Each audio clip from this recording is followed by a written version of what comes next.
Et bonjour à tous et bienvenue sur Anjou Pop Corner et encore une fois une interview avec aujourd'hui, c'est quoi? Donc c'est Meat and Magic, c'est ça? C'est ça, le nom de notre association c'est Meat and Magic. On existe depuis un petit peu moins d'un an, en fait ça a commencé juste avant le Covid et malheureusement on a dû tout décaler, on va dire, tous nos événements étaient décalés et on est en fin de retour. Ouais. Donc voilà, donc on est vraiment parti d'une idée qui était très simple, c'était vraiment le partage autour du cosplay. Et on s'est spécialisé sur l'univers Disney en fait. Ok, d'accord. Voilà. Alors pas l'univers Disney avec Star Wars, Avengers, parce qu'il y a déjà des associations qui sont spécialisées. Donc on s'est dit, bah nous on va vraiment être sur le côté féerique. Ok. Voilà, live action par contre tout ça, dessin animé, voilà. Et aujourd'hui donc vous êtes combien dans l'association? On est une dizaine à peu près. Une dizaine, ouais. Et on vient d'à peu près toute la France. Ok. Moi je viens d'Amiens, on a des personnes qui viennent de Douai, Yvetot, tout ça en Normandie. On a une personne là qui veut s'inscrire qui vient de Dijon, là qui nous a proposé. Ok, ouais. Donc voilà, ça, on vient d'un petit peu partout et pour le moment nos événements c'est région parisienne, nord-ouest de la France. Ok, d'accord.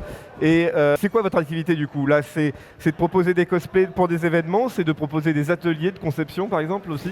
Alors nous on est vraiment parti dans l'idée d'immerger les visiteurs dans notre univers, donc c'est pour ça qu'on a créé un décor entièrement fait à la main, etc., ouais, qui était vraiment novateur on va dire.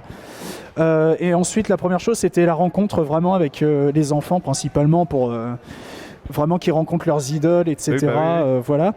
Mais au fur et à mesure, finalement, est arrivée l'envie aussi de proposer quelque chose de plus, donc des animations. Ici, par exemple, à Saint-Quentin, on a proposé un grand quiz Disney.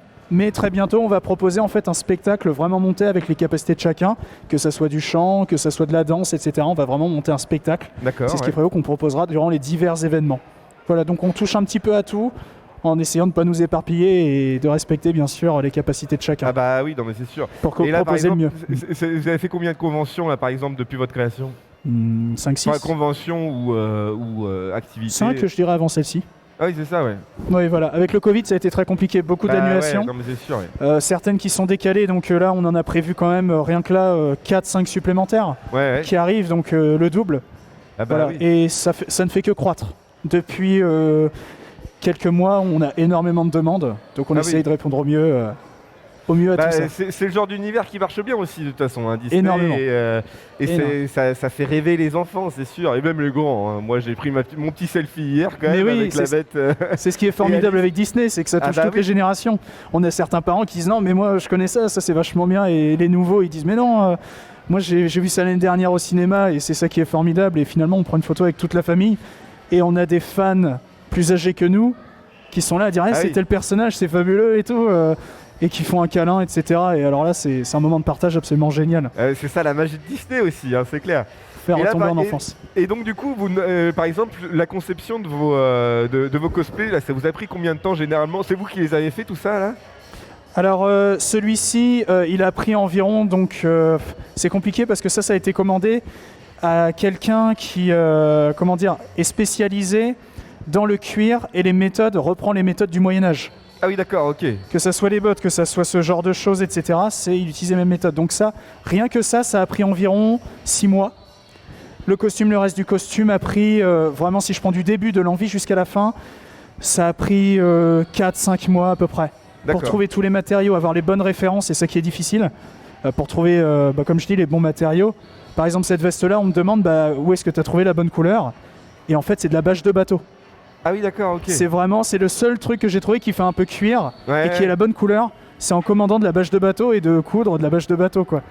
Donc ça a pris à peu près une année à le finir entièrement pour vraiment avoir tous les détails et que ça soit, comme on dit dans le jargon, accurate, que ça soit le plus ressemblant. Et toi, ça a pris? Celui-là, c'est pas moi qui l'ai fait, il a été fait à la main aussi par une couturière et je crois qu'elle a mis environ 2 mois des prises de la mesure jusqu'à la fin de la conception et voilà. Ok, d'accord, ok. Mais du coup, vous fabriquez quand même vos cosplays, ou est-ce qu'il y a des membres de l'association qui fabriquent leurs cosplays à eux? Il y a beaucoup de modifications, il y a beaucoup de choses qu'on fait nous-mêmes. J'ai d'autres costumes, il y a beaucoup de choses qu'on fait nous-mêmes. Nous, on demande au moins qu'il y ait des modifications, un savoir-faire quand même qui est derrière.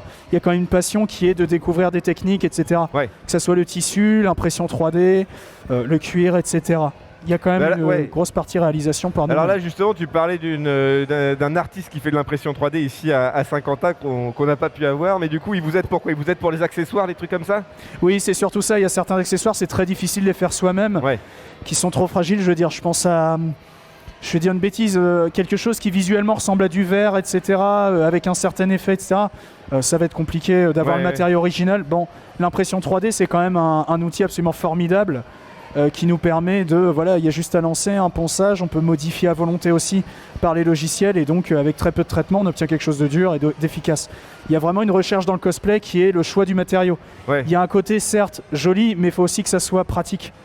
Il y a des outils qui sont trop lourds, qui rentrent bien, mais c'est trop lourd ou c'est cassant, etc. Là, je sais pas si... Enfin, les personnes doivent connaître Cyberpunk. Oui. Là, je réalise la ceinture de Johnny Silverhand. Ah oui? Voilà. Mais c'est pas l'univers Disney, tout ça? Ah non, par contre, moi, je fais pas que du Disney. Hein. On n'est pas que là-dedans. Voilà, Myth & Magic, c'est que du Disney, mais on fait plein de choses. Et ça fait un bien fou aussi de passer d'un univers à l'autre, etc. Les choses originales, il a des sortes de petits rasoirs qui sont ici, en fait. Bien entendu, on va pas utiliser le matériau de base. L'impression 3D est extrêmement pratique dans ce cas-là. D'accord, ok. Non, mais oui, j'imagine bien. Bien. Ça aide dans la production. C'est vraiment le visuel qui doit rendre et le côté pratique. Ok, non, mais je vois bien, ouais. Et du coup, les prochaines conventions ou les prochaines sorties que vous allez faire cette année, ça va être quoi, par exemple? Alors, la prochaine, ça sera la Gruchek Geek Convention en Normandie. Donc, on redescend plus dans le sud. Et ensuite, ce sera la Spawn Party, qui est du côté de Rouen, dans une abbaye. Alors voilà, un lieu hyper insolite, ça sera la première édition, alors que la Gruchet Geek, ça fait plusieurs éditions qui sont très bien avec d'excellents invités, etc. Mais on a beaucoup d'autres événements, on a fait Geek Days, etc. Voilà, et beaucoup d'autres qui vont venir. Et dernière question, où est-ce qu'on peut vous retrouver du coup sur Internet comme réseaux sociaux? Alors, on a un Facebook. On est aussi sur Instagram qui va bientôt reprendre. On peut nous joindre par mail, etc. Toutes les propositions, on peut les accepter, on les étudie. Hein. On a des personnes qui disent est-ce que vous faites des événements privés, etc. Il n'y a aucun problème, on étudie tout. Voilà, là on nous a proposé pour une pièce de théâtre un petit peu de mise en scène, il n'y a aucun problème. Mais donc on peut nous trouver directement sur Facebook, Myth & Magic tout simplement, ou mythandmagic@gmail.com, Instagram, etc. Le Twitter devrait pas tarder. Ok, super. Et là tu parlais de théâtre justement, mais est-ce que vous faites aussi des prestations de comédiens, enfin du jeu? Oui, on sélectionne aussi les personnes qui rentrent dans l'association pour leur jeu d'acteur. Pour rentrer dans l'immersion, ça me paraît évident, enfin ça nous paraît évident. Voilà, qu'il faut interpréter réellement le personnage. Quand vous arrivez sur le stand, on cache certaines parties de ce qu'on fait.